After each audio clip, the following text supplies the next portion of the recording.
My name is Audu Kadiri, and I'm from Nigeria, originally from Nigeria. Back home in Nigeria, I was working in the health sector. I was a public health advocate and a community organizer working in the HIV field, providing services for most at-risk population, gay men, sex workers, and drug users. So these were the major group that I was providing services for. At the time when I decided to leave, the Nigerian government had just passed a law that criminalized same-sex marriage, and by extension, organizations providing services for men who have sex with men or gay people. And to us in the HIV, world, like I said, as a public health advocate, providing services for gay men, sex workers, and drug users, that became a very big challenge for us because if there is a law that criminalizes what you do, then how do you do your work? When we went to the National Assembly in 2011 to present the position paper on why the government should decriminalize organizations who are providing services for gay men, we faced a lot of challenges. And to me, it's just pure ignorance on the part of our government who do not understand anything about sexuality. So immediately the law was passed because we had this program on ground. We had the links with the community to report issues. Under 24 hours, we had over 15 cases of attacks, and within a week, within 3 days, a group came up and called themselves anti-gay crusaders, and they were going after gay men. And we have a cluster of our clients within a particular village, and they went to this place and attacked these people. For me, I didn't see it as, I was a fighter, you know, but the moment I started receiving threats, I felt I had to, exceed the stage for now until I'm able to, you know, uh, get myself together. Because at that point, it was overwhelming. I was thinking about my family, I was thinking about my children, I was thinking about my job, what's going to happen when my life became, you know, in danger. I'm like, no. I started reaching out to friends that I know, and because I had a valid U.S. visa, I decided to come to the U.S. Until the situation calms down.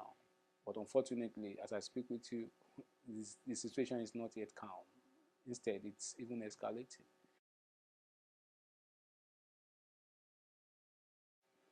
Well, like I said, the moment I realized or I decided that I had to leave was when I started, you know, uh, receiving threats.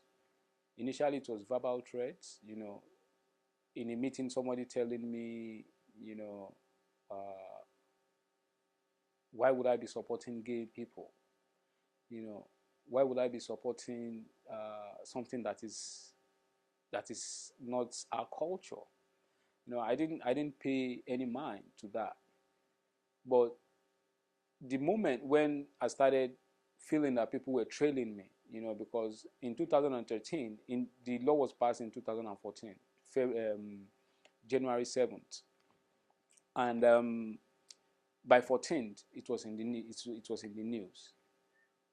So in 2013, I attended a conference where I really spoke out about the lip service the government pays to HIV services, talking about services you are not even providing. So I was able to speak to that, challenge the presenter at that time, to let them know, no, this is not happening. And that was a moment I didn't know would come and haunt me later.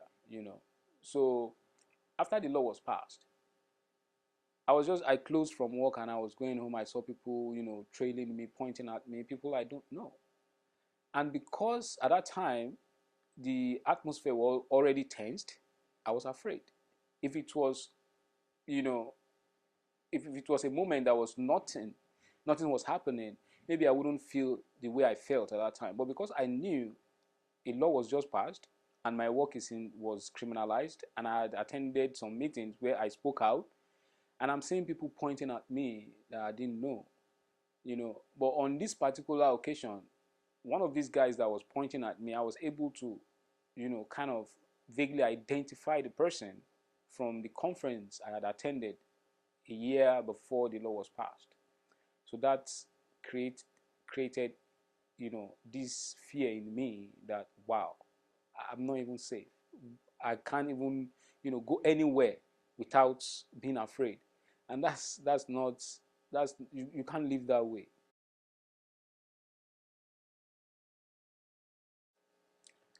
Wow. That's one moment I always try to forget, but it was a very emotional moment for me. Like I said, I'm married. I have two kids. My first daughter will be 8 years next year, and the second one will be 6. She was just 5 this year. And as at the time when I left, the little one was a year and like 3 months. You know, and this somebody, my baby, that I was just trying to get attached to. And she doesn't even sleep without being on my chest. The day I was leaving, she was taking off my chest. That was a moment, I really don't know how to explain it. I had to leave in the middle of the night. And when I was leaving, I didn't, all I was thinking of was what's going to happen to me. I didn't know where I was going to. I didn't know. I knew I was coming to the US, but I didn't know who I was coming to meet. I don't have any family here. Who is the family I'm going to meet? On the lighter mood, my first two previous trip to the US was in summer. The first one was in May. The second time was in July. But this time it was in February, the middle of winter. And I didn't even realize that. Like I told you, how would you be thinking of your family's safety and all that, and you even think of weather? I didn't even care what the weather was at that time. Not until I got to JFK. And was it JFK or LaGuardia? Yeah, it was LaGuardia. No, no, no, no, no, no. Newark. It was in Newark. I landed in Newark. That was in New Jersey. As our plane was descending, it was in the afternoon. I saw, snow. I didn't even know it was snow. I thought it was sand.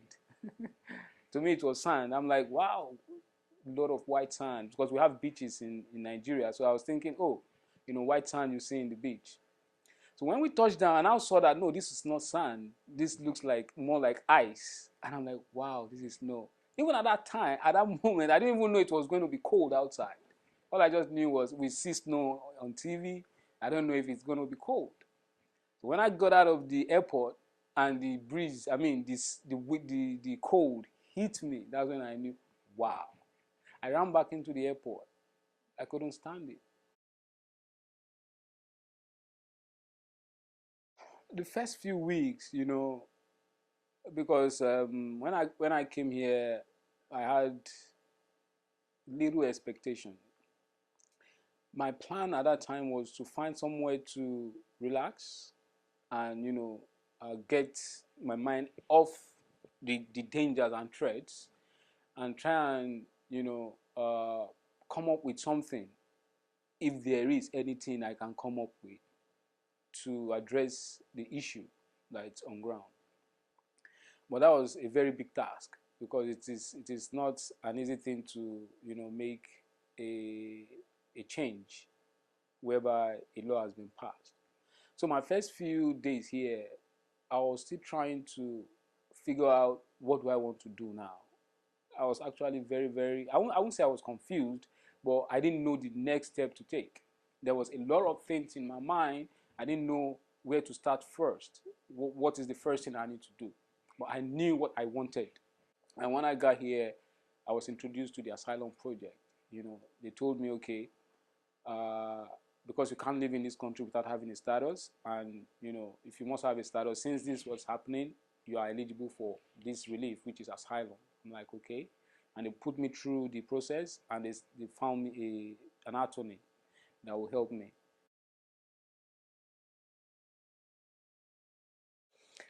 Well, applying for asylum here, the process is long. The process is long, and sometimes it takes its toll on applicants because of the long process.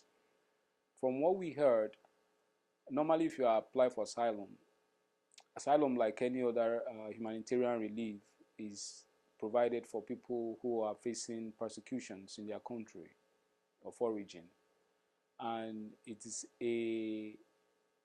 an international treaty that the U.S. government signed on to protect people who are facing persecution or whose life is in danger in their country, to protect them. So that's asylum. So coming here, if you seek asylum, you are supposed to seek asylum within the first year, within 1 year that you get here. You must declare your intention to seek asylum if you want to seek asylum. Then after applying for asylum, you are supposed to get called for interview within 45 days. But when I came in February, because of backlog, a lot of people have applied, because in 2014, and just 2014 alone, two African countries passed laws that criminalized same-sex marriage and people working with gay men, which is Nigeria and Uganda. Some other countries followed suit, and that's led to a large influx of people coming to, excuse me, coming to the US to seek asylum. Now that alone, I think in 2016 or 15, over 30,000 people applied for asylum, and this further created the backlog. So it takes between 6 months and 2 years for you to get called for interview right now. For me, it took 2 years and about 3 months. I filed in 2015 February, and I was called for interview in April 2017. And during this period, the challenge is you cannot work. As an asylum seeker, you don't have status, you cannot work, and you don't have any form of support from the government. It's a very long process, very frustrating process, I must say, and I think asylum seekers need more support to be able to go through this process. In general, as a human, it doesn't matter your color, it doesn't matter your religion, it doesn't matter your creed, it doesn't matter your sexuality, it doesn't matter your sex, it doesn't matter who you are. As long as you are a human being, you have rights as a human being. So that's the first thing people must know. So when we now talk about human rights generally, it's just the right to respect human dignity in all forms of respect.